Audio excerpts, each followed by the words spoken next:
Hey, how are you? Good, and you? Good, good. Just been busy, huh? Yes. That's Always, good though. well, that's good though. It makes the day go by Yeah, fast. for sure. We're Yeah. gonna have a good day, okay? All right, you too.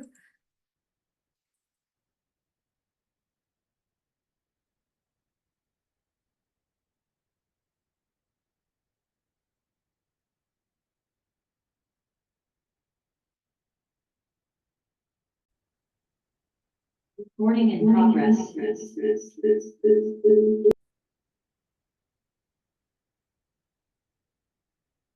Recording in progress.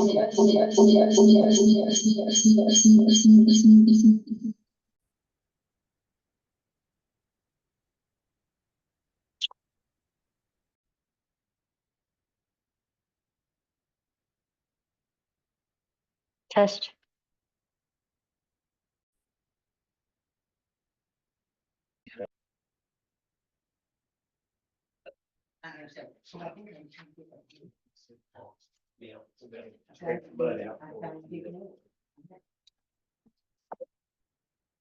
Let's call to order a regular council meeting on this Monday, September 23rd, 2024, 5:30 p.m. Would you stand for the flag, and Councilor Baber, would you lead us, please? I pledge allegiance to the flag of the United States of America and to the republic for which it stands, one nation, indivisible, with liberty and justice for all.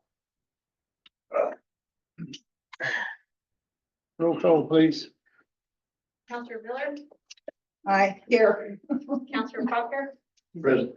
Counselor Bakewell. Here. Counselor Baber, Yep. Mayor, you have a form. Do we have a motion to approve the agenda? Motion to approve the agenda. Have a second? Second. Thank you. Counselor Baber, Aye. Counselor Miller, Aye. Counselor Proctor, Aye. Counselor Laceworth. Hi.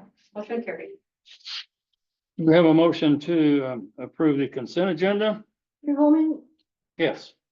counselors, I move that both public, no, I'm sorry, I move that we remove letter D, approval of the governing body minutes for discussion at the workshop on October 14th. I've worked a lot on corrections to the minutes from February through August. They've been submitted to the city clerk's office. And I feel that it would be better if we discuss them in October after the deputy clerk has had time to review the corrections, and then we can approve them and put them back on the consent agenda. So my motion is to remove letter D until we can now discuss it at the workshop. Councilors, is there a motion to remove? Can I respond, Mr. Mayor? Yes, sir. You know, we've been doing this setting things off for quite some time, but I'm sure that Councilor Lacewell is understanding that the ordinance and the statute requires that the minutes be prepared within 10 days and that they be approved at the next meeting thereafter. And so I think it's important that we stick to our ordinance and our rules, and that we've obviously been putting off adopting minutes for quite some time to allow Councilor Lacewell to do her own interpretation or her own recording of the minutes. But it's important that the council either adopt minutes or don't adopt minutes. And so that's my response. I would disagree with Mr. Underwood. The council needs to approve the minutes. They need to be on the record. It's the only proof that we'll have in 2 years that this even happened. But there are so many errors, not only errors, but omissions. And I've submitted all of that, and the councilors need an opportunity to look at it and either agree with it or disagree with it. You can't just blanket say, no, we're never going to have to approve the minutes. No, you're required to approve the minutes as they're printed by the city clerk. Not with all the errors that are on there. Yes, you are. You can make your exceptions to the record, Councilor, but you can't continually postpone approval of minutes to get your interpretation of what was said or not said. I have no interpretation. I Okay. simply listened to the video and saw what words were wrong. Okay, then you may So, submit that They information to the council. have all been submitted, but they're not, on September 1st, I submitted the corrections for May 29th. They are not here. So we need to discuss them, the counselors need to discuss them, we don't need to do that and take up hours of time at a meeting when we can do that at the No, workshop. we don't. You're right. And so, As I recall, there is a, mandate for the minutes to be, interpreted verbatim. well, Exactly. actually, And that- the statute and the ordinance don't require that minutes be done verbatim, Mr. Mayor. That's correct. I stand corrected. I remember now. I've got a quote, Mr. Underwood, where we were talking about the minutes that were part of a public hearing The public hearing and. is an exception to the rule. Well, and most of these have public hearings on them. So what you're saying, well, the public hearing is for the purpose of whenever there's an appeal to district court, that those minutes may be used by the district court in determining what happened at the hearing for the city council. So, your approval of the workshop meeting minutes, wasn't that for the approval of the design of City Hall and the letter of financial commitment? Those are on the consent agenda today. Right. They are. And I'm as I suggesting- understanding, you want the consent agenda to stay the same, but you want to take the workshop meeting minutes that authorize that off of the consent agenda. No, Is that sir. correct? No, sir, that's not correct. So the workshop meeting minutes of September the 9th are not the ones that adopted the consent agenda for the approval of the design of City Hall, the letter of financial commitment. That's true, the workshop, so the only things that need to be moved are February, March, May, June, July, and part of August. Well, the ones that are on the agenda are August, July, May, and April. Also September 9th, 2024. Now, those minutes, as I understand it, have been submitted within the 10-day requirements by statute. And that the statute requires that the city council adopt those minutes at the next meeting. Now, you may state your objections to the record so that those apply to the record. But we can't continually just keep kicking this ball down the road. So if you've got minutes that provide for the approval of the design of the new city hall, the approval of the letter of financial commitment, and the approval of the contract, but you don't agree with the minutes, how do we have those items on the agenda? Okay, I'd like to restate my motion. I move that we remove the minutes for August the 26th, July the 22nd, May the 29th, and April the 22nd to discuss in the workshop for approval at the next meeting. And meanwhile, approve the September 9 workshop minutes. Well, once again, you're in a position whereby we continue to kick the ball down the court, down the road, and not approve minutes when you need to approve the minutes and the statute require that you approve the minutes. All right, I'll make a Let's motion see- that we let's see. approve the minutes that I corrected. Counselor, we have a city clerk and an assistant city clerk that transcribes the minutes. You're neither the city clerk nor the assistant city clerk, and you don't have the right to change the minutes to your liking. I'm not changing them to my liking. I'm correcting them. Well, then we have a different. Okay, Counselor Proctor, let's hear, what you, Okay, well, all we're trying to do here is 20 years from now, somebody wants to read the minutes, they're incorrect, okay? Or the words, you might say go and it comes out as go, or they don't understand the language is in there. All Council Lacewell is trying to say is there's an easy way to do that, is to go on YouTube, get on the disc, then put the closed caption up and it tells, and it's right there, word for word, I've seen it. And I've read the minutes. Now, we're talking about, we're mandatory, have to approve the minutes at the next council meeting after the 10-day limit is up. Okay, that's fine. Why are we just now hearing about this? We've been doing this Because for I've 8 tried, months. I've tried to work with you guys in getting this stuff done, but we just continue to kick the can down the road. And it's time for us to do what we're required to do by statute. Okay, so what we're saying here is, And shall or may. please don't interrupt. Because I'm aggravated about the way we sit up here and we argue about stuff and we don't get nothing done, okay? Now, all I'm saying here is if the minutes are not correct to what was being said as what's on this is gone in 2 years. The minutes will be here until the place burns down. Correct. So if you're saying that we have to approve these and it makes no difference to you or anybody else, whether they're correct or not, by God, I'll approve it. That's not what I'm saying, but it's. That's exactly what you're saying. No, sir, it's not. And let me tell you what I'm saying.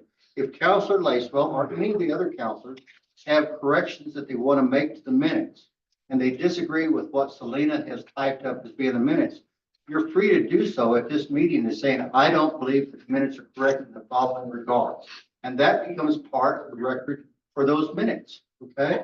So you can state your position, and your position is stated. It's just like if you're in court, okay, and you're Supreme Court, right? And so there's a majority decision.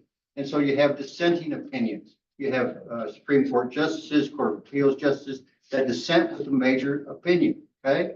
So they've filed their dissent, and all I'm asking the Counselor Lacewell or any of the rest of you who dissent with what it is that Selena is preparing to state what your dissent is so that you have it corrected. And that is preserved. But it doesn't make the record right if it's not correct. It's what I'm trying to do. And what I'm trying to get across is that Selena is the person who transcribes these minutes, okay? And so if we allow one or more counselors to go back and come in with corrected minutes later than the 10 days or later than that, the next meeting, what we're doing is we're kicking the can down the road. And I'm just trying to get y'all to get the work of the council done so that we quit doing that. I'm not trying to say that Ms. Lacewell is wrong or right.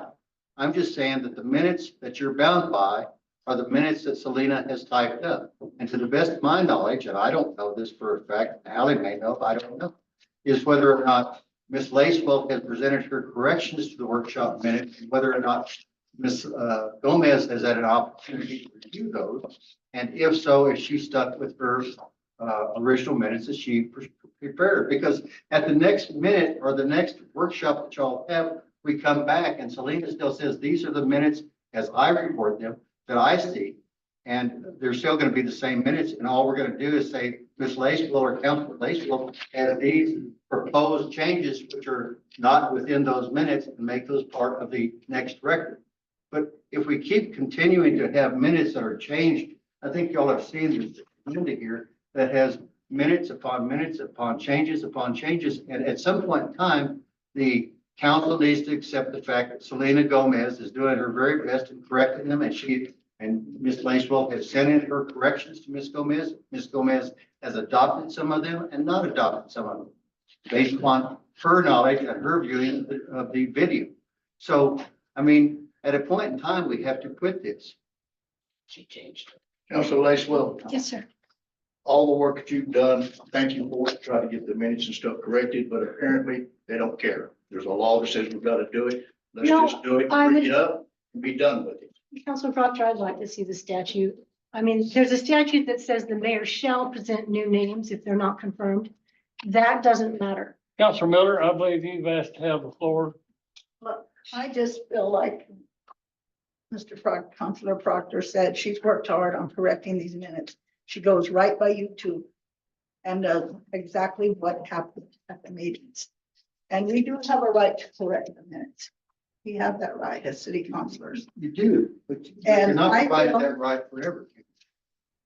They've all been submitted, Mr. Underwood. They've all been submitted As of and last she's night. Counselor Lacewell, sent it to each one of us. would you ask for the floor? You just speak out whenever. We've got other counselors that ask to have the floor. Would you follow suit? Mayor Holman, I apologize to you. Normally I do address you before I speak. I thought we were having a conversation with Mr. Underwood and I apologize. Okay, let me ask this of all of you. John and counselors, and this may or may not, I don't know, I'm just asking. John, if you get in touch with the municipal league and explain the situation, would that make any difference? But if No. you say there's a I mean, statute, we're not going to start referring back to the municipal league every time we have a question that we need to address here at the council. We need to get the work done. if there is a statute, and that goes to Counselor Lacewell, if there's a statute, there's a So let me statute. read the law. The board, commission, or other policymaking body shall keep written minutes of all of its meetings. The minutes shall include at a minimum the date, time, and place of the meeting, names of the members and Those, the substitute proposals considered and a record of any decisions and votes taken that show how each member voted. All minutes are open to public inspection. Draft minutes shall be prepared within 10 working days after the meeting and shall be approved, appended, or disapproved at the next meeting where a quorum is present. Minutes shall not become official until approved by the policy body. So the issue that we're having is that we're not having, the policy-making body is y'all. You're required to approve the minutes at the next meeting. The workshop meeting that you had was on September the 9th. I would expect that Selena had those prepared by September the 19th. And that they've got to have them ready within 10 days. And all I'm asking is if you have corrections that are of substance, not changing things that are inconsequential, but of substance, to get those changes to Selena so she can review the minutes and decide which one of those go in and don't go in. I mean, otherwise we end up with minutes by committee. And that's not what minutes are intended to be. Yes, Councilman. I can see now that we pick and choose what ordinances and stuff that we abide by. And I'm gonna leave it at that. If you have a question of that, go back to January the 8th. That issue is being decided by district court. I have the floor, Counselor. Well, go ahead then. Thank you.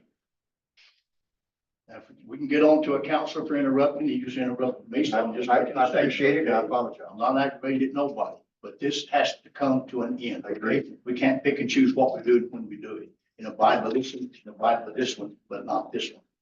So that's all I want to get out. So I'd like to either we make a decision on this now, or we put it to bed. Good with me. All right, counselors, I'll repeat my motion to approve the September workshop minutes. Move the rest of those minutes to the workshop in October so that we can review them and see if we agree or not agree that words like purport and report, those are kind of areas I'm talking about. Those words don't even mean the same thing. So I move that we approve September workshop and move the rest of it to October. Second. Roll call. Counselor Miller, Aye. Counselor Proctor, No. Counselor Weber, No. Counselor Lacewell, Aye. Mayor,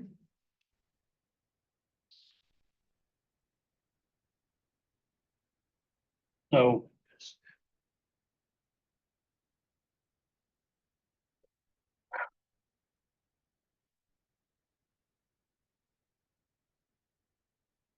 So is there another motion?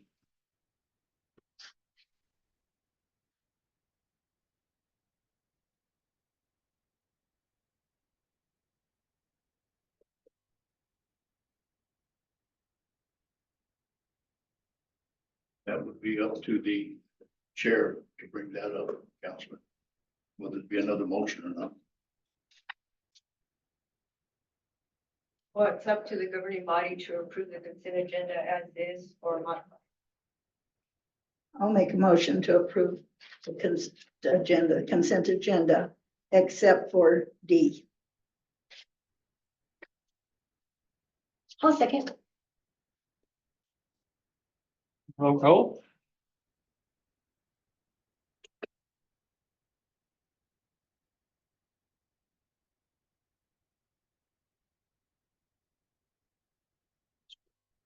Counselor Weber, Yes. Counselor Proctor, Question before I cast my vote.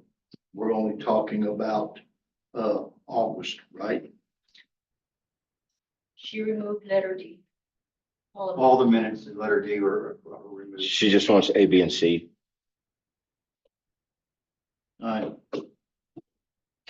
Counselor Lacewell, Aye. Counselor Miller. Aye. Motion carried.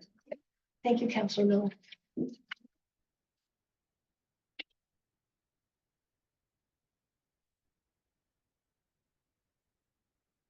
Okay, next item is public input. Mayor, Yes, ma'am. I'd like to move that today's public input and council comments be reported verbatim for the minutes.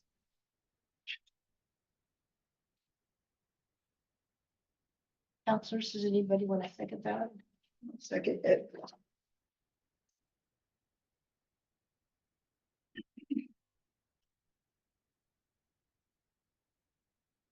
Counselor Proctor, Aye. Counselor Miller, Aye. Counselor Vapor, Aye. Counselor Lacewell. Aye. Motion carried. Public input.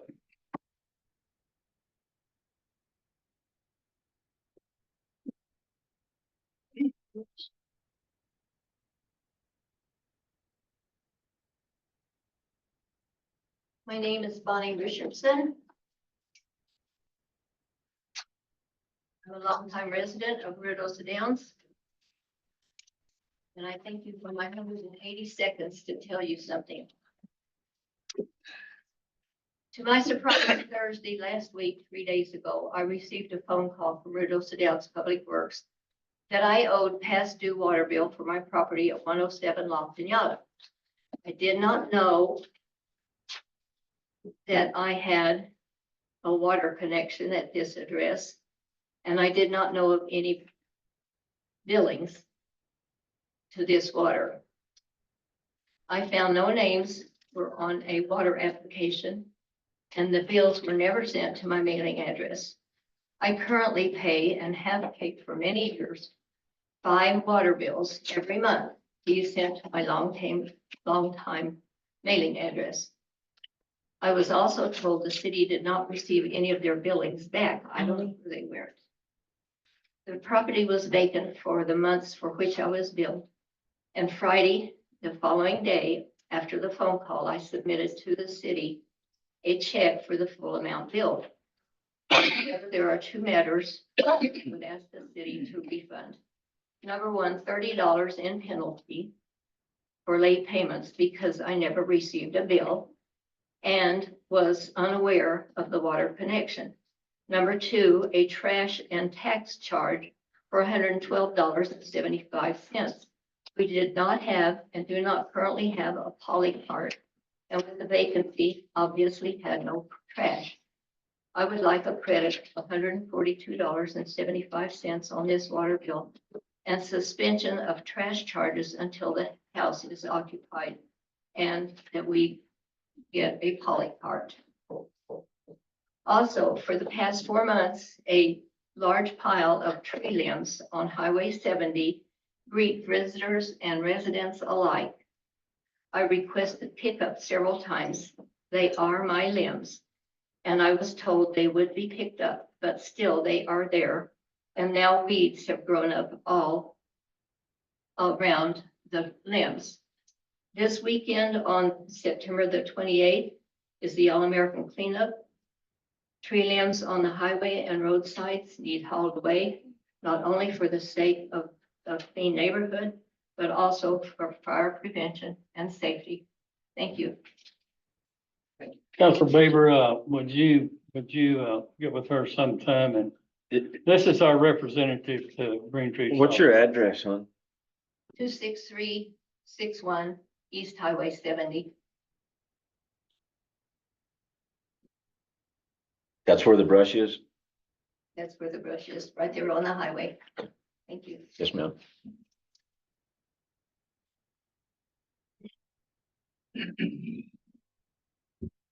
My name is Wayne Williams. I'm sure you remember it from last weekend, last night. I'd like to apologize to this city council for my behavior. And to the audience, and especially to the chief, because I put you in a very awkward position. But if we don't stand up for our women folks, what kind of men are we? But she was being verbally abused, and I'd stand up for any woman being verbally abused. I don't care who it is, even if I don't know them. Okay. But that being said, as I was walking out the door, somebody yelled at me, you know, you used to love me. Now, I thought about that for a while, and I thought, you know, a few little love taps might make me feel real good. But I'm not that kind of guy. He may be woke, but I'm not. So take your love and put it where the sun don't shine. Thank you. Anyone else, like to, If I might, yes, and I sir. apologize that I've not signed in. Would you go sign in real quickly? I can, is it, where is it? Right there. Right by the door, yeah. Oh, thank you. Looks like I might not be the next one up. Pardon me for jumping. I didn't know that anyone else was in line. Mr. Mayor and Council, I'm Brian Roberts. I live at 212 La Cañada in the Downs. I've been a resident here for just under 20 years. And again, I would love to ask the council, the mayor, Mr. Underwood, to try to find some common ground. We have a city, everyone that I'm looking at has been entrusted by the people of the city to do the city's business. And I know we're at loggerheads on many, many things. But I really want to ask that we find items where we can move forward on the city's business. Again, I've said it before and I'm going to restate it. I just really feel like there has to be a common ground where everyone that's sitting here understands that the city's business must move forward. So with that said, I would just entreat you guys to try to find, I just challenge you to find a spot where the burden and the needs of the cities overcome the day-to-day rancor. I know I know that the council and the mayor have legitimate viewpoints and they are at odds. There's no question about it. The council feels like the mayor has not executed certain things. And what I'm hearing now from Mr. Underwood and others is that they feel like the council is not executing certain things. Everybody has plenty of culpability. My point is, we've got a city that has to move forward in a time of crisis. And I would just pray that there is one fine little thread that we can agree on and move the finances and the issues that are preventing our progress. There's lots and lots of needs everywhere I look. And as an individual, I walk around my neighborhood and I try to figure out how to help people.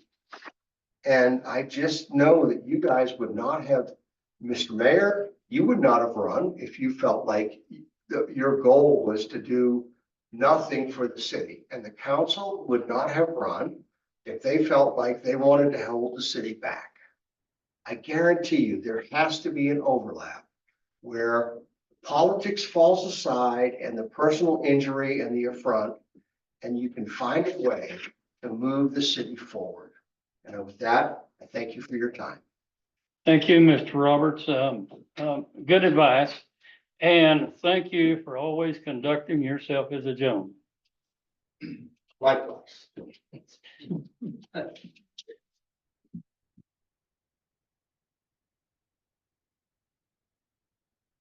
I am Bill Whitfield. I'm a resident of Ruidoso Downs.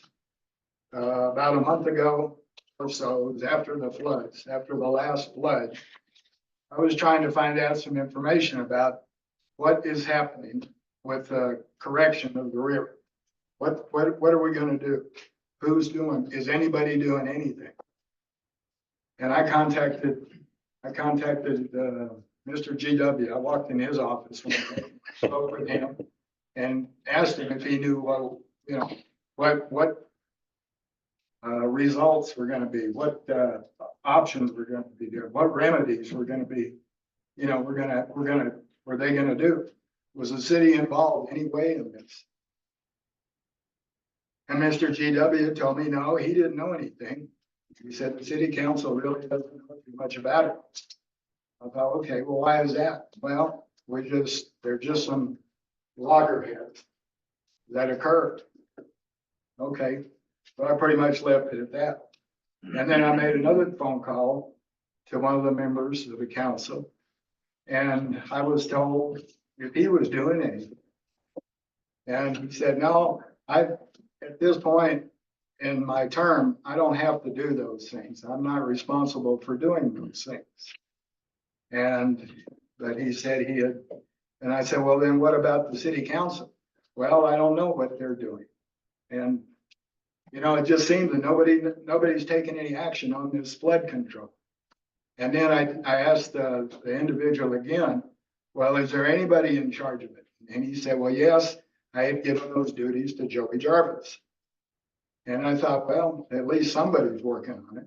But why does the city council not have any input or responsibility to take control or to try to find out, be involved in what, how we're gonna control that creek?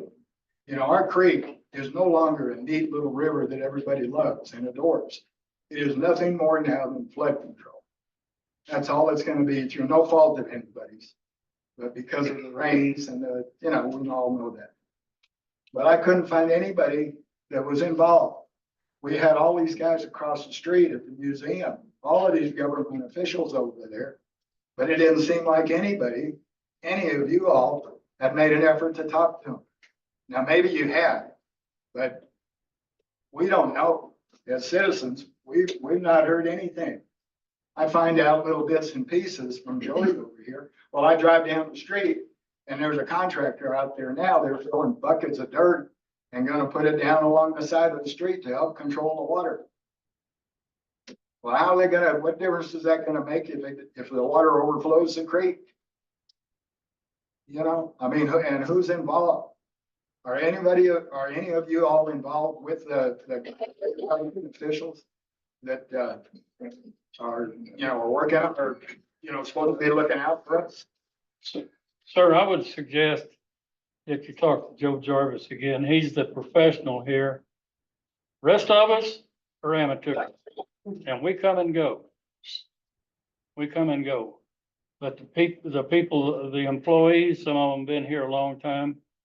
And, So what's the point of you all being elected if you're not gonna step up? If you're not gonna I am up? stepping up. I'm saying, talk to the professionals, not the amateurs. I know, but it seems like everybody here, just either for one reason or another, doesn't know anything about our flood control. Can I answer? Yes, sir. Guy, we can do certain stuff up here, but we can't jack with the day-to-day stuff. They won't let us. And every time we do, it causes a big pain. That guy right there is in charge of all of it. Wow. That'd be a good place. That'd be a good place. Let him talk to Joey. This is not the place to try to. But because this is not what public input is designed to do, question and answers. What you can do is contact any of these councilors. That's why they were elected also. If you want to talk to them, I would assume, feel free to do it. But if you want the correct answers, Joe Jarvis works with, he knows more about FEMA, what's happening with the village of Ruidoso and this kind of thing than all the rest of us put together.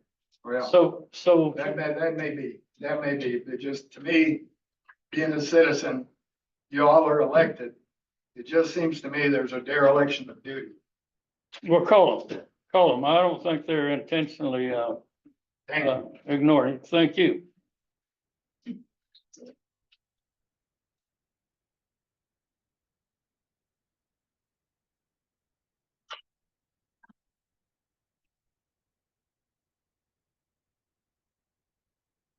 Don't hit the button yet, honey. I haven't started. My name is Pam Williams. I want to start by saying thank you to our city councilors for trying to do what they were elected to do. I thank you for not giving up and walking away. Wade and I have been together for almost 39 years now. We have worked hard to get this far in life. Wayne and I paid dearly for our property. I inherited nothing. My father gave us nothing but a hard time. Wayne taught me to stand up for myself and speak my truth. I refuse to be bullied any longer. Our city is in a period of decay and destruction. We must stand together and lift each other up. It is wrong for anyone in our city government to belittle and humiliate any citizen of this community.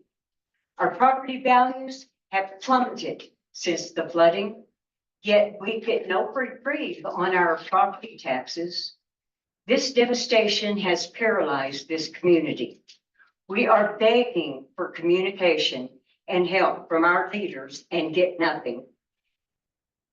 It is as if no one is involved but us. We are left to try to keep our heads above water. This is destructive. Personally, I have had third stage kidney failure for over 10 years. February the 12th, 2019, I lost a kidney due to cancer. Since the flooding, I have been told I am now at fourth stage kidney failure with only one surviving kidney. I refuse to give up. We have a neighbor who is on the verge of a nervous breakdown. She is alone, without a vehicle, and unable to do the work needed to clean up the mess she was thrown into. People are crying out for help and get none. Ruidoso supports their citizens and conducts town halls and keeps their citizens informed. Ruidoso Downs hears crickets. You are not involved. That is your responsibility. Shame on you. We are all aware of where the blame lies. We all need to be aware of many of our young people who have been displaced into tents strewn across our city. A young man, only 18 years old, was thrown into the streets. His foster parents abandoned him because the state would no longer pay them to take care of him and protect him. This young man was lost with no life experience. Immediately, he was attacked and lost all that he owned. He lost his wallet with everything he owned, which was his identity. He was desperate, lost soul, and he could no longer fight to survive. And last week, he was found hanging from a tree. He was hopeless. May God rest his precious soul. This breaks my heart that we failed him. His name was Tristan. Mayor, could we have a moment of silence for Tristan? He helped with our cleanups. Okay, let's do that after we get through with it. Other citizens that would like to address the governing body? Yes, sir. Good evening, everybody. My name is Ted Laco. I've been a area citizen from this area for 47 years. I raised my kids here. I love this community. I have friends, family here. The last time I was here at this council body, at this council meeting, there were different council people here. And I asked for one simple thing. Circle K over here has a handicap zone that is not properly marked, it's not properly placarded. And people are not able to ever park in there. I have a good friend who is a young man who grew up in this community. Him and his mother both hold a handicap status. He's held a handicap status for 43 years. He's been in a wheelchair since he was 19 and he just turned 62. And he needs access to this handicap over here. It's beer loading zone. That seems to be all it appears to be. They need to bring their signs down to eye level. And according to that sign over there, that is supposed to be a van accessible space, which requires 2 spots. So they have 10 feet of spot right beside the van so he can get out.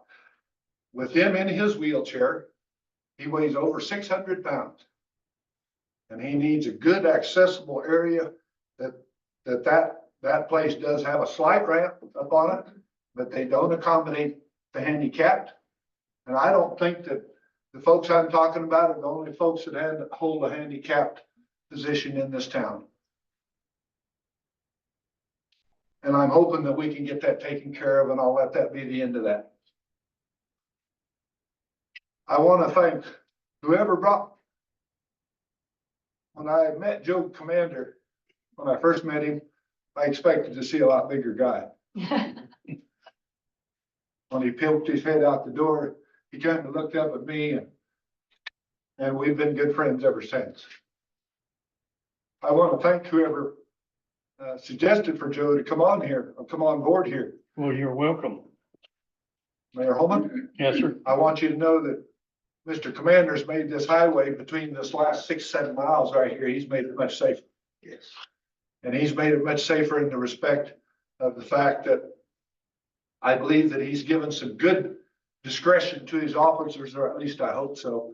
Because the word discretion in the dictionary says to exercise good judgment.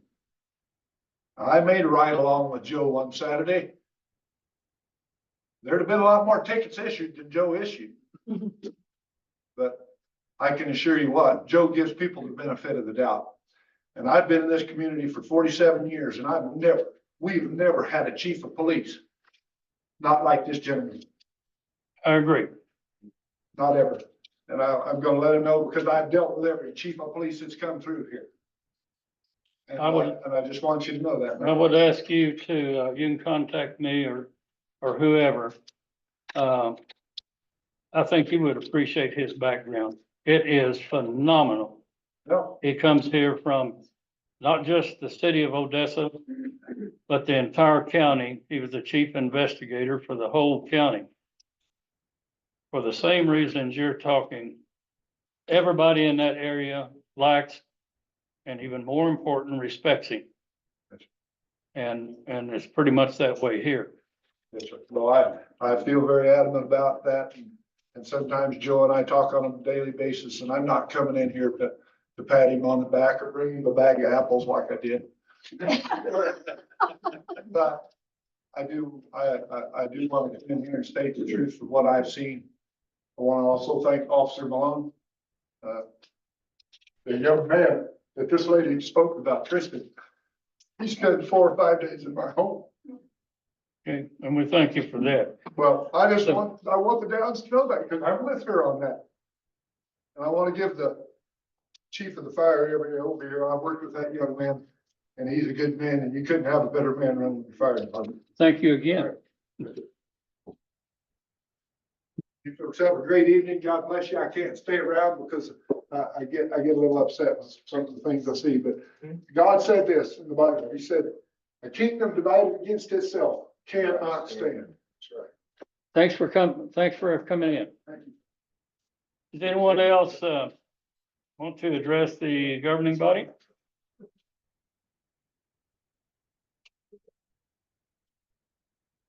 Okay, I think we're ready to go to the next item on the agenda.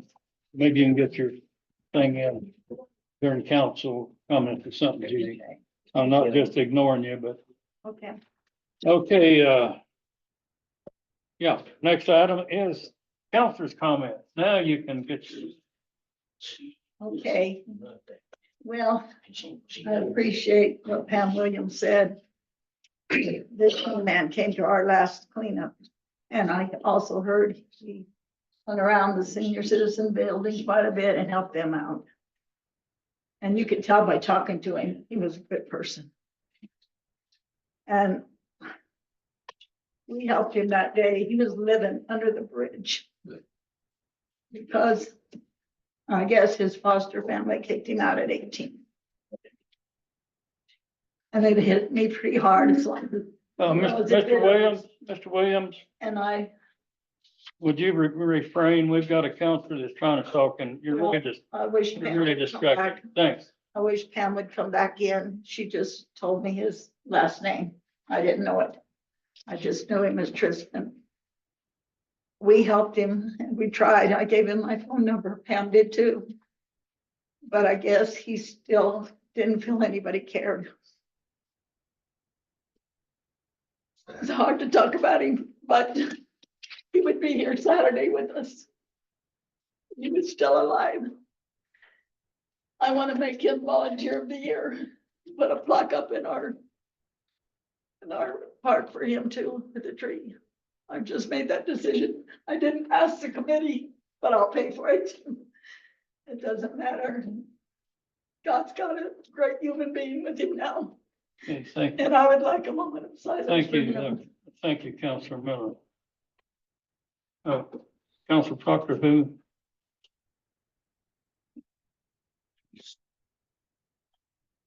Okay, Mr. Mayor, yes. I think Councilor Miller has asked for a moment of silence. And Oh, yes, Okay, I'm sorry.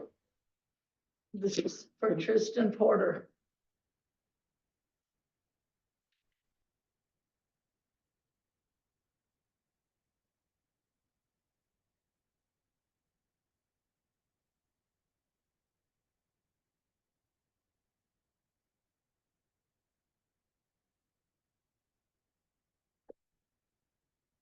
Thank you, everyone.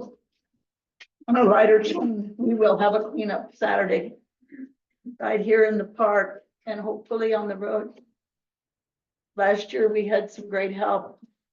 Not only Tristan, but the fire department, the police department. Everybody came and helped out. I've got Leonard Sanchez coming to cook hamburgers and hot dogs for us Saturday. Joey's got a dumpster for household goods. We don't have a tire one this year, but we will in the spring. But we'll have a dumpster. It's from 8 till noon at the park. And well, one here, but Joey will close that at noon for the whatever people want to dump, household stuff, furniture, whatever they want to dump. Public Works will be open from 8 till noon on Saturday. And I've got another thing I liked a lot, our director from not putting it to economic development. I got too many things on my mind. I liked everything you said, sir. I agree. We need to find common ground. We need to work together. That's what we're here for.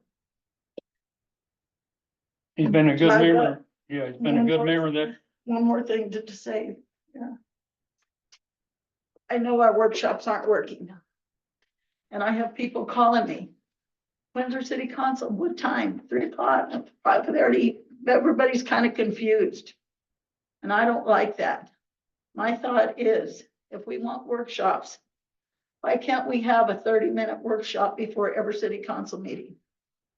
Come in at 5 and have a 30-minute workshop and then go on with our council meeting. We need to vote every 2 weeks on items. That would help our city a lot more and help our Public Works Director.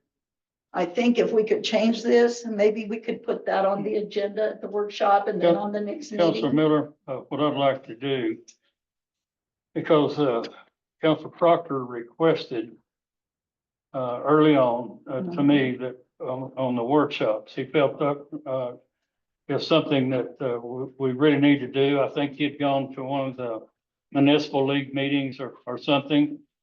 And so I agreed. He wanted to try it.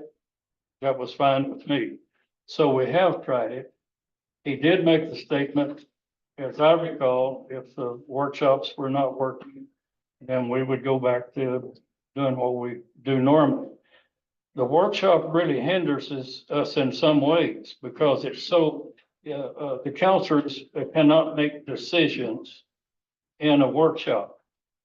So therefore, so much time goes by, and Joe Jarvis, we all know he's a very busy individual. He has deadlines on grants and other requirements that he has to get done.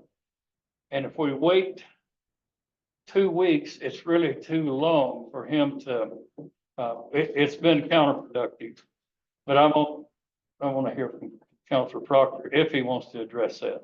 Yes, I'll address it, but the first thing I'd like to say, and that's going to give me the floor. One, my name's Terry Proctor, and if you would wait around for this council meeting's over with, get with me, and I can give you some information on the phone. Thank you. Okay?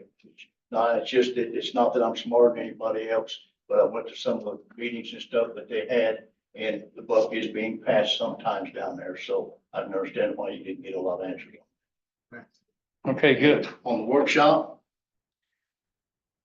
I went to and saw, it's not run like the workshop that we're trying to do. But if the council wants this, and the director has talked to me of public works has talked to me, we're not getting the work done that the way that they get it done in other municipalities, we're hindered. And so if that's what everybody wants to think about and do, then that's fine with me. And then we can move on later on to a workshop at a different time in era. And we'll go from there. Mr. Romero, Yes, I ma'am. was wondering if we could not put that on the agenda on the workshop and then vote on it at the next meeting. But I would see progress if we had a 30-minute little workshop for the residents to come in and talk to us before we have the meeting even. I think that would help us. That could be our public comment almost.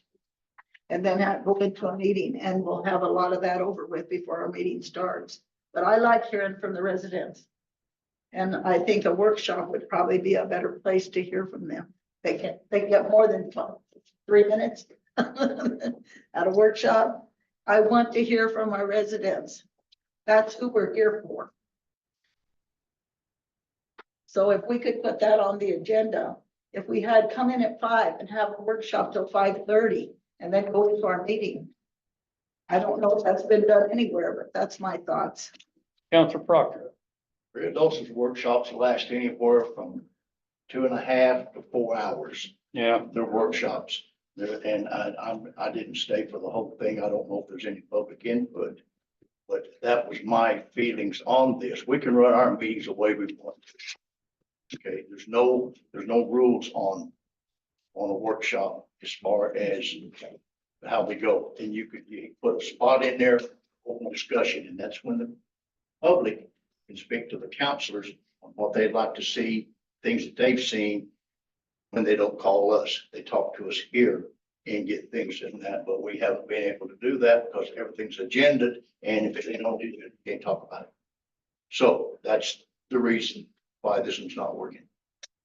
I've been to workshops in Red Osa before and they've never timed me.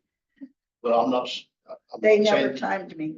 30 minutes won't even get us started Well, good. So I'll just say We that could hear from the residents. if this is the case, then we'll move it back. I'll request an agenda to be put in, move it back to 5:30. We'll do away with the workshop. And when time comes, prevails, that it can be run right, then we'll put it back in. And then we can have it whenever we can discuss that at that time too. If we have that on the next agenda. I put a lot of, contrary to what you're saying and what you've heard, I put a lot of things on the agenda. If it doesn't involve firing good employees, I put it on, I'll put everything you guys ask on the agenda, but I'm not gonna go there. You're not gonna vote to do it, to put this on the I agenda. will put, if this is what you guys want on the agenda, you got it. As far as the workshop, 30 minutes, all day. It's just like I told Councilor Proctor, if that's what you guys wanted. You wanted a workshop and do away with one of the regular council meetings. I said, fine. So whatever you guys want, pretty much. I believe we need You're two gonna council get- meetings. And I think everybody agrees to that now. Mr. Mayor, may Yes, I sir. make a suggestion on how best to do this? I think the usual way. I believe Councilor Proctor is the gentleman that introduced asked for the agenda item to put workshops on. And that was, I think, after he's been to the Village of Red Oak workshop, productive stuff. And so I think if Councilor Proctor will put that on the agenda for the next workshop, and y'all work through it, what language you want, how you want that done. And then bring it back to the council at the next meeting, that would probably be the best way to handle it. Councilman, if you and Council Proctor want to talk that over, let the city clerk know what you want on the I agenda. would like to, because I don't see this working. Let's, Yes, sir. I would like to suggest to the council now that this will be our last workshop, the one's coming up on the 16th of next month. And as I stated, we will go back to the 2 meetings. On council meetings, to vote on everything, public input, public will be here. And that at a later date and at a later time, we'll bring the workshop back in, that it will work and it can work. And I think that's all fine, Councilor Proctor, but obviously that issue is not on the agenda today. I understand that. I'm So just saying, I just asked. if you take that to the workshop, I think that could be accomplished. Okay, we need that on the next agenda for the workshop.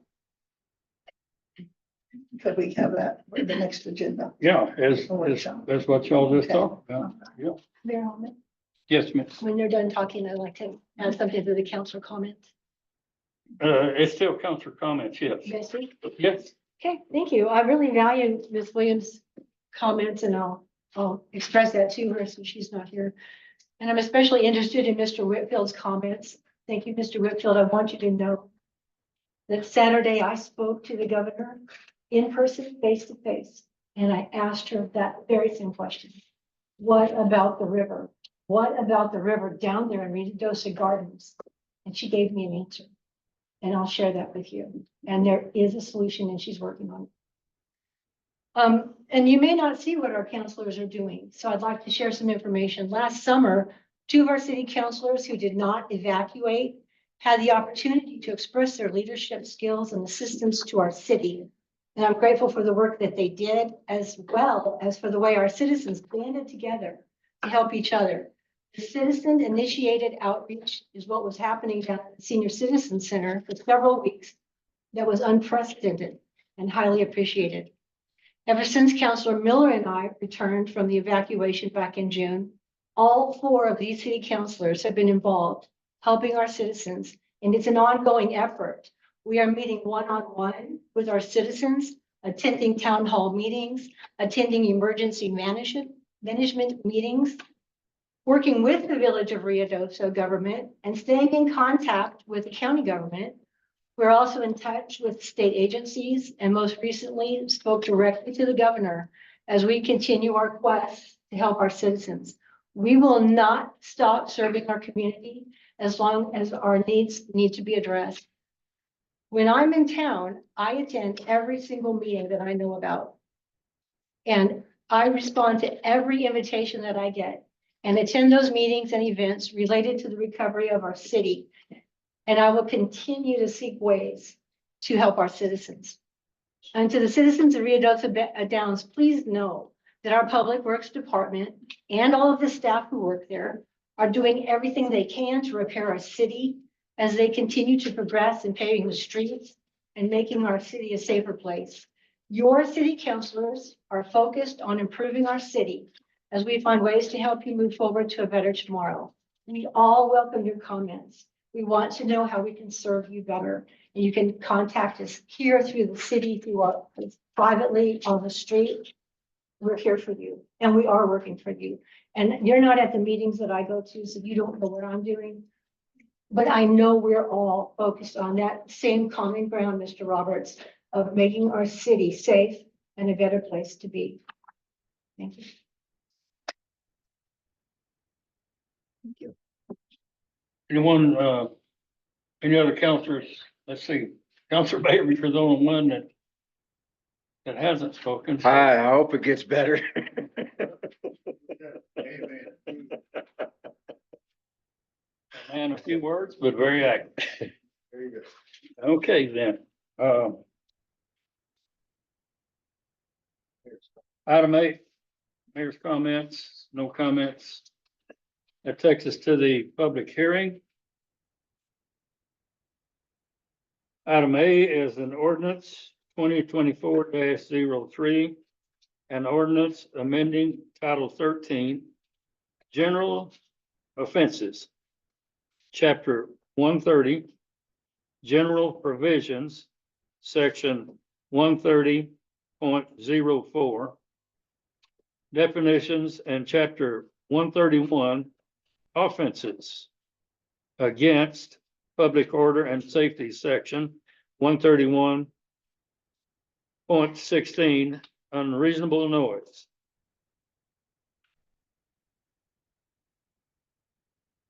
So we're open to the public. If I might, just address. Yeah, we need to get a little information, I think, on this. This is a matter that Councilor Proctor brought to me. I did the drafting of it. I believe we discussed it in your last talk. And I believe that the document that's in front of us is something that's agreed to in the workshop. And so it's, I'm not really familiar with the technical terms, but I know Councilor Proctor is, but there is a brake that primarily big trucks use. Jake break. That's called a Jake brake. It makes a loud reverberating noise.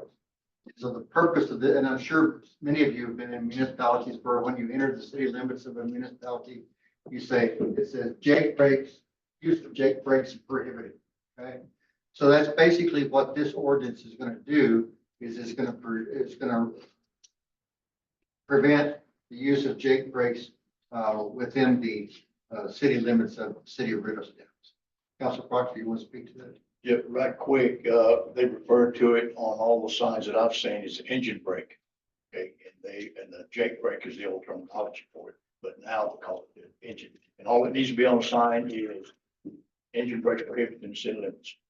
That's it, and then the city ordinance that covers it at the bottom. And I'll get with the public works director if it's passed here today, and get started. Mrs. Richardson, you had your hand up. No, Let me go ahead. Mrs. Richardson had her hand up first. Let me go ahead and open this. The purpose of this portion is for a public hearing for the public to say either they want in favor of it, against it, if they want the language changed or something like that. So if you come up to the microphone, state your name again, that you're a resident, and state your comments on the. May I speak from here? Yes. Yes, Thank you. I object to the unreasonable noise. I think this is way open to somebody's interpretation. I live on the highway. I see these trucks go up and down all day long, half the night. Their brakes don't bother me, and I am very aware of the noise that these trucks make going both directions. But unreasonable noise, you know, that's too much government. okay, thank you. Mr. Williams? Yeah. I was just wondering if Just for the record. Wayne Williams, Rio Downs citizen. If you outlaw the Jake brakes and put a no loud noise zone or whatever you're gonna call it, what about our bike rallies? Them bikes don't, you know, they don't come in a whisper, they come in with a roar. And they bring a lot of money into this town. So if you put no loud noises in this city, you'll run the bikers off, because they don't fool around, you know? You start writing tickets for somebody that's got a little loud noise on his bike, it's gonna cause a problem. Something to think about. Some of those bikes are really louder than the trucks. Councilor Proctor? I ride a motorcycle. I got loud pipes, and I don't go down through the valley racking them off like an 18-wheeler does. And this was designed for 2 o'clock in the morning. I don't know how hard Mr. Richardson sleeps, but I live close to the highway, and I have a lot of people that have talked to me that live close to the highway. And the biggest offenders are the cattle trucks. And I've got nothing against truck drivers, cattle trucks, and things like that. It's just that when you take an unmuffled or even a muffled truck now, the way they're designed, you're going to get a loud noise, and it echoes between these two mountains right here. And it carries, you can hear them all the way up there at Walmart's before they ever get down here. Yeah, Okay, and I've had people tell me that the safety fact that, he says, you know, if a Jake brake doesn't slow the truck down so much that it's gonna stop them from getting in an accident, it keeps them within the speed limit. And it assists in them braking with their air brakes. So, I've been around them most of my life. When I worked for the city, I was running one. I never used a Jake brake. Engine brake, never used it, not one time, didn't need to. So I don't know if it's something that some of these truckers think it's a cool thing to do, or if it's a biker out there that revs his bike up to whatever RPM and backs off of it in second gear, and it just baffles and just echoes all over the place. I don't do that with my bike. And there's hundreds of people that do it, and there's some people don't do it. But I just, I have people call me about it, so I put it on the agenda, and the council will have a chance to vote on it. If they don't want it, then that's fine. If they pass it, that's fine. Not trying to influence anything either direction. I will tell you this. And I've noticed this for years, somewhat reinforces what Councilor Proctor is saying. That sound, and particularly if you live on the south side instead of the north side, that sound down here carries right up and is really louder way up where Councilor Lacewell lives in that area there than it is down here. You can hear things from, I can hear stuff from the racetrack and this kind of thing. And sound has a tendency to do that. It goes right up the side of that hill. I can hear it on East Circle. I can hear the racetrack, but I don't recall, I'm not sure what that Jake break sounds like, I guess. So you've got, yes, sir. Just One more thing. Just one other thing is that I didn't even, the way you wrote it, Mr. Underwood, was fine. That's the way you read it through the law, stuff like that. But this was not designed to have cycles pulled over. If everybody's got a muffler, okay, except some of these trucks, even the ones that do have them, it still makes it very loud. But I didn't intend for this to be thrown out there and just ticket after ticket for somebody that had loud pipes on the car. It doesn't address that. And so it doesn't, Well, it doesn't change the unreasonable noise ordinance at all. Other than there's already one adding- in effect. There's not Right. one just All it describing. adds is the Jake brake prohibition. Yes. Officer Malone,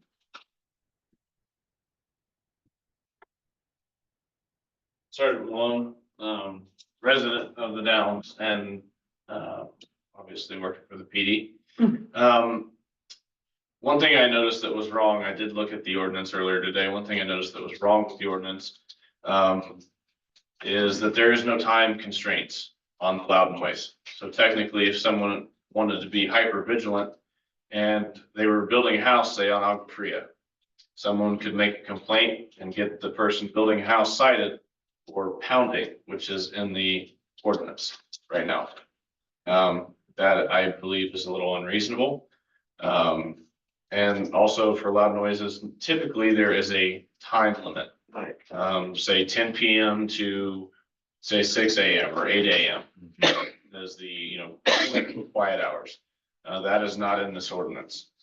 As Mr. Proctor was saying, or Councilor Proctor was saying, if the Jake brake ordinance is to be enforced, it can only be enforced on semi trucks. It cannot be enforced on motorcycles or anything like that.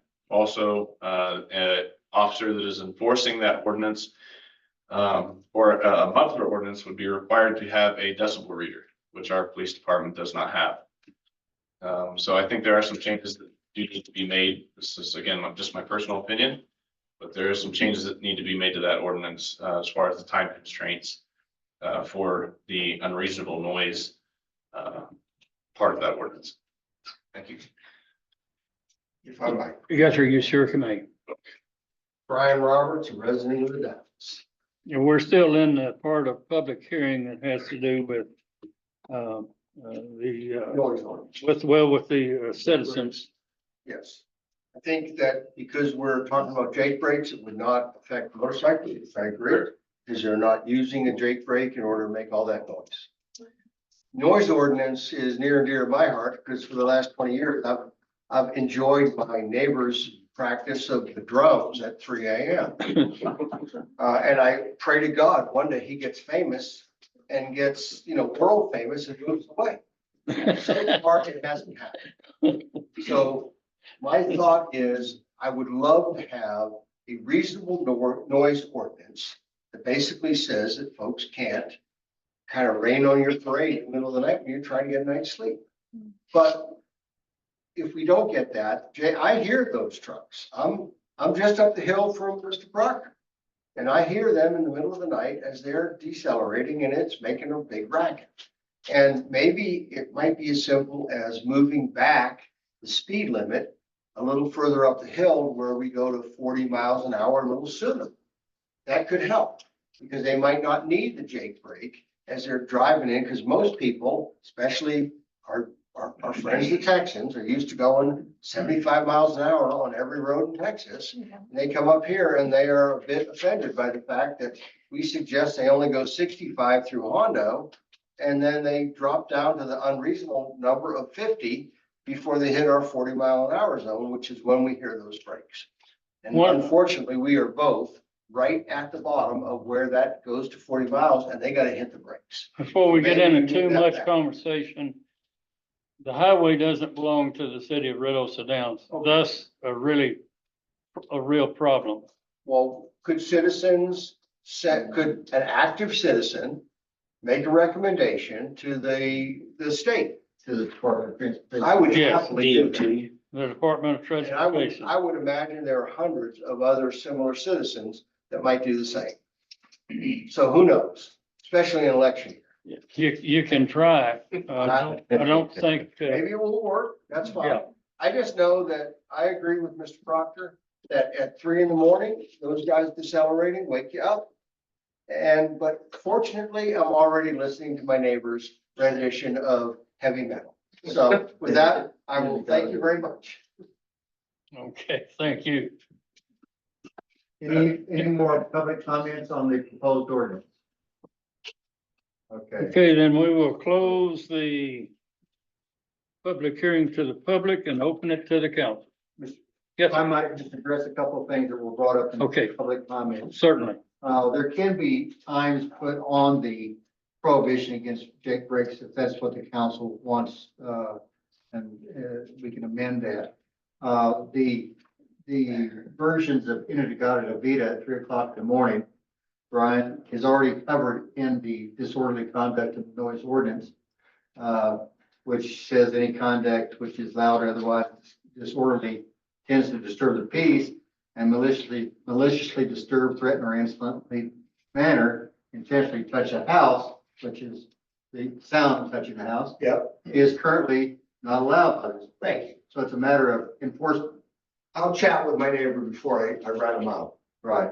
And so far as the pounding that Officer Malone mentioned, that is also currently a part of the ordinance. Okay. There's no change proposed there. So that would be a matter that says the hammering of any metal object or things except inside or in connection with construction or erection of a building is a disorderly. So I guess pounding might apply to your issue also, although a drummer doesn't say it as pounding. But Officer Malone is correct, except for the fact that it is excused in the construction of a house. So I believe those two issues are covered currently. Thank you. That's all I have. Thank you. Can I say something? Yes, Councilor. We just want the Jake brake, right? That's what we're going for, the engine brake. Right, it's not changing Right. anything, nothing else. So we just need an engine brake and a time. We don't have to put a time on engine brake. That's- Well, he said it'd be better if we done it. If So you that's want for the to, you ordinance, can. that's for the noise ordinance for, annoying. But you don't want to pull them over during the day for hitting the Jake. Right. Yeah. That's why I'm saying with a time limit. Yes.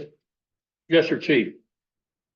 I just want to interject a little bit about personal experience that I've had with Jake brakes. I had a forklift business for 10 years there in Ector County. I drove a Peterbilt with a 400 Cummins and 13 speed and a Jake brake. And I never used that Jake brake in the city limits. I noticed out here, really the only place that would require a Jake brake, I believe, is coming off that Riverside Hill when you leave Roswell, dropping down in the valley. Yeah, That's the only place I've seen that you legitimately need a Jake brake. And But through the city here, there's no big mountains, no big hills. There's just no reason to use a Jake brake in the city. Unless you're going too fast and got to gear Just down. going fast, that's it. That's in here. If it's an And they're emergency, doing it's that. allowed. And they're doing that now. Emergency for what? There doesn't need to be a, If it's an Okay. emergency. Oh. then you Counselor, need it, Counselor it's allowed. Proctor wants to address. I've seen, engine brakes prohibited. And I look for them every time I travel to those places. Just recently came back from Kansas on some business up there, and every one, there was engine brakes prohibited, then the city code. There was no time limit on it. 45 miles an hour is doing nothing for that truck. It's when they shift a gear to downshift, when you push the clutch in, take your foot off the accelerator, the Jake brake kicks in. And they might take their sweet old time about getting that next gear, or they just let it run in the high gear to slow them down when they're coming down the hill here, and I'm seeing when they've been going the other way. I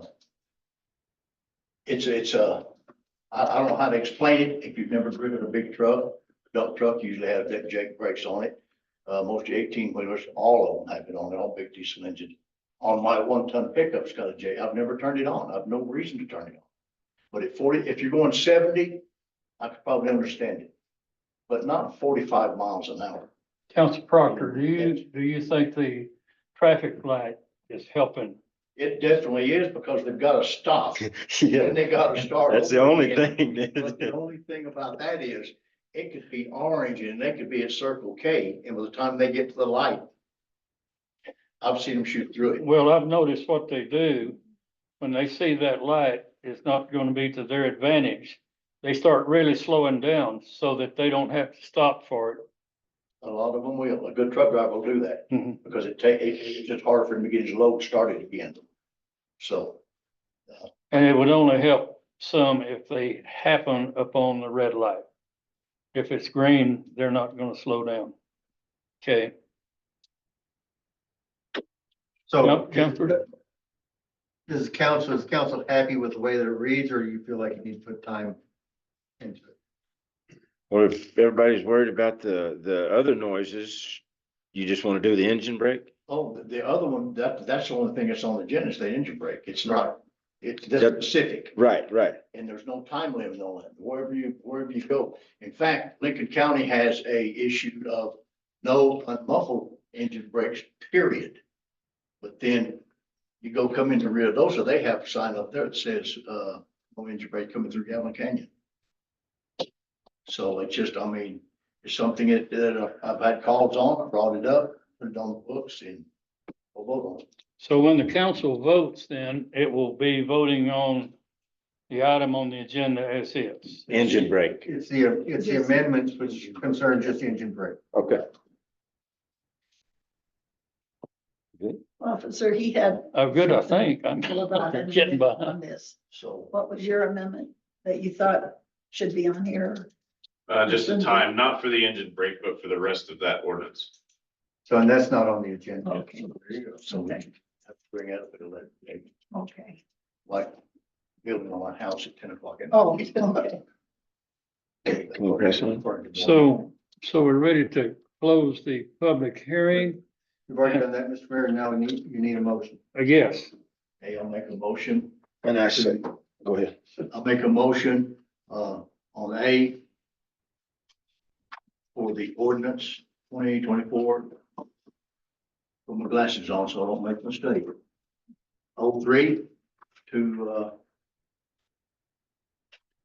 approve the ordinance amending title X111 for the unreasonable noise of engine brakes. Is there a second? Second. We have a motion, and a second. Roll call, please. Counselor Lakeoff? Aye. Counselor Weber? Aye. Counselor Miller? Aye. Counselor Parker? Aye. Motion carried. Next item on the agenda is new business. Item A is discussion and possible action on approval of an extension of temporary RV permits for evacuees affected by the South Fork and Salt Fire emergency situation. Uh, And all I can say, I think this was based upon a discussion approximately 90 days ago, led by Councilor Baber, whereby discussed, as I recall, a temporary permit for use of RVs at homes because of the displacement of so many people. And we had that run for 90 days. Well, the 90 days is coming back up. And I remember we did have a discussion about there was a certain situation with somebody using a generator to run that RV. You might want to discuss whether or not you want to include any language as to that, or if you just leave it as it is. That's how we got to where we are. Councilor Baber. Whenever we was doing that, that's that last meeting we had when we had the discussion, and I asked P and Z how many permits have they gave out since we've done this in 90 days? They've only gave out 2. So I don't see any reason we should keep it. Being an extension, Councilor Lacewell. I move that we open for discussion and possible action on the approval of an extension of the temporary RV permits for evacuees affected by the South Fork and Salt Fire emergency situation. Now, the discussion has also already been opened.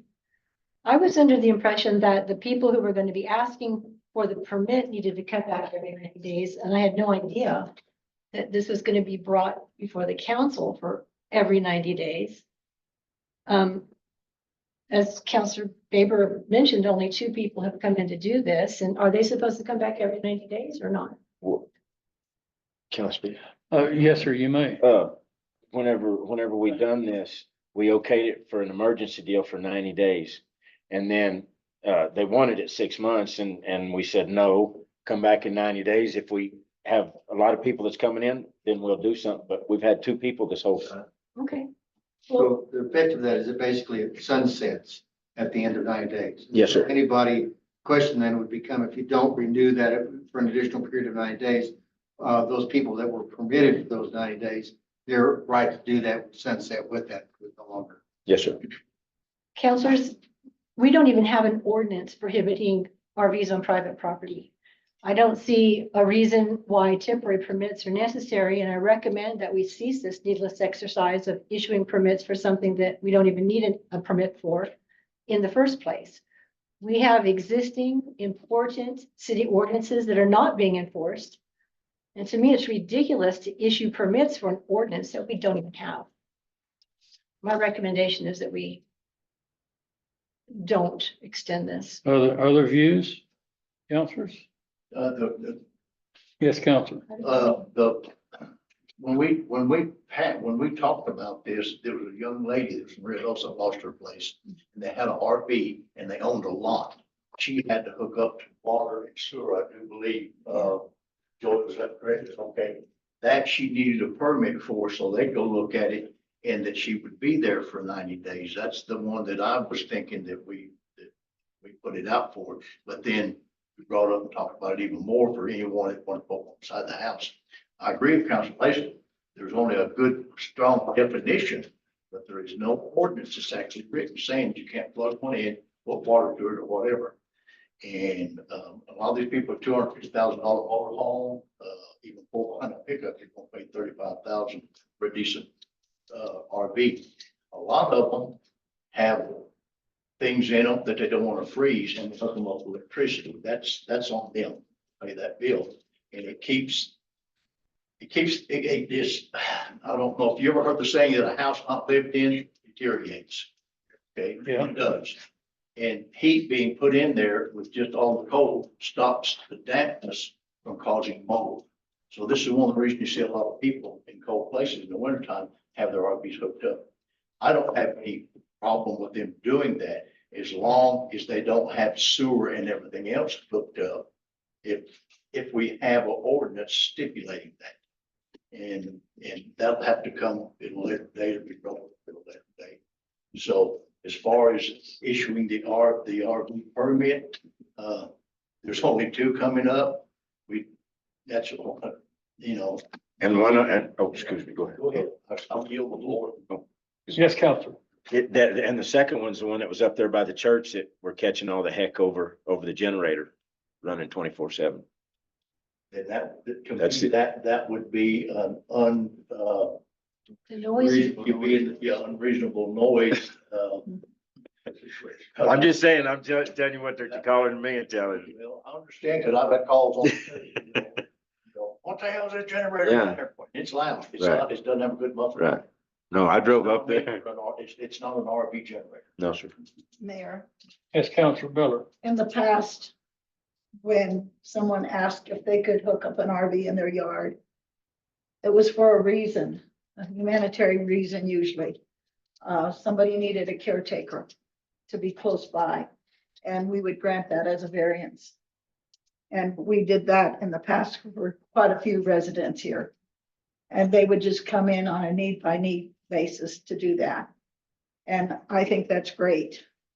Because who can build another house if they need help right there? And a mother-in-law house or whatever, I think we should continue it as a humanitarian, and this would definitely be a humanitarian reason. If their house was flooded or burned or, they're homeless, that's a humanitarian reason. And I think if we leave it like that, probably we're not gonna have any trouble. We vote on that, and, everybody has feelings for others, and if they need somebody there in their yard, let's bless them and do it. So I don't know that we need an ordinance on this, because we've done it in the past. Counselor Proctor. I do believe that,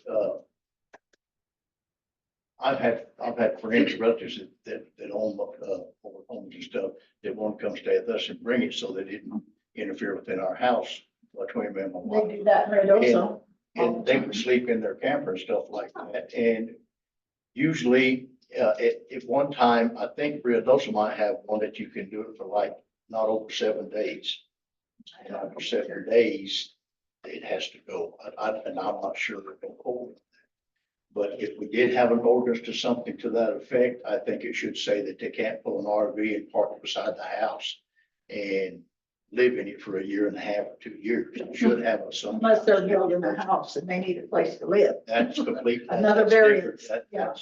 That's another variance. Yeah. And have to be put in the ordinance, and that's what he's getting paid to do. to bring Maybe stuff not. up. Counselor, Make a Counselor, suggestion here, I think. Counselor Baber, you have something? No, I was just, Okay, John. Going back to what's on the agenda, it's just about the temporary permits for the people who lost their home. Okay, it was a Yes, sir. temporary situation. I understand about the ordinance that y'all are talking about, and that's something that would need to be drafted up or requested and discussed either at your workshop meeting or something of that nature. Because I understand we do have a definition, and I have a difference of opinion as to whether or not that constitutes part of the ordinance or not, because my reading is that definitions are part of the ordinance and there is prohibition, but I understand why that could be disputed. So that probably needs to be cleaned up one way or another, I would think. But at any rate, for today, we just need to decide whether or not we're going to extend the temporary RV permits for people who have evacuees who have been displaced. Counselor Larswell, you want to make that motion? I've made the motion. And so, I think she's opposed it. no, the motion was, I moved that we open for discussion and possible action and approval for this extension. So that motion has been made. And so now just a vote needs to be second. It died on the table because you didn't have a second. Oh, all right. I didn't realize that. I will restate it. I move that we vote on the approval of an extension of a temporary RV permit for evacuees affected by the South Fork and Salt Fire emergency situation. No, second. Roll call. Counselor Lacewell, No, Counselor Baber, no, Counselor Miller, That means we're not gonna give them an extension? right. they don't need a permit. Oh, they don't need it, okay. Oh, okay. and Counselor Crawford. I thought it was straight. Motion died on the table. Okay, under new business item B, discussion and possible action on approval of appointment of Sarah Ames for the Economic Development Board vacancy. Need no, I'll make a motion to open up B, discussion and possible action on approval of appointment of Sarah Ames for the Economic Development Board vacancy. Counselor Proctor. I'll Mayor. second. I'll second. Mayor, that, Sarah Ames, I've known her and her family for, ever since I've been here, And she's requested this, of course, she's got the letter and stuff. She wanted to be here this evening because of a family illness. She wasn't able to make it. She called and told me that. She wanted me to give her, her apologies for not being here. And so I'm pushing that apology out now. And, I know her, she's a school teacher, at the high school. I don't know my wife, high school. And she's a very straightforward person. She's lived here in the Downs. She lives over on Griffith, Spring Road rather. And, very knowledgeable, intelligent, and I think she'd be a good addition to the EDB. And she comes from a family of teachers. Yes. I can remember some of them. back Kathy in- and, I can't think of his name, saved my life. Yeah, there used to be a Gerald. Gerald Ames. Yeah. Okay, We've heard that. so, and counselors, we really need somebody on that committee, so if this Nobody's arguing, let's vote. this is acceptable, could we get a motion I've done the motion, we got a second. okay, roll call. Counselor Miller, Aye. Counselor Proctor, Aye. Counselor Dateful, Aye. Counselor Baber. Yes, ma'am. Counselor Faber, will you declare us adjourned? We're adjourned, folks. Thank goodness.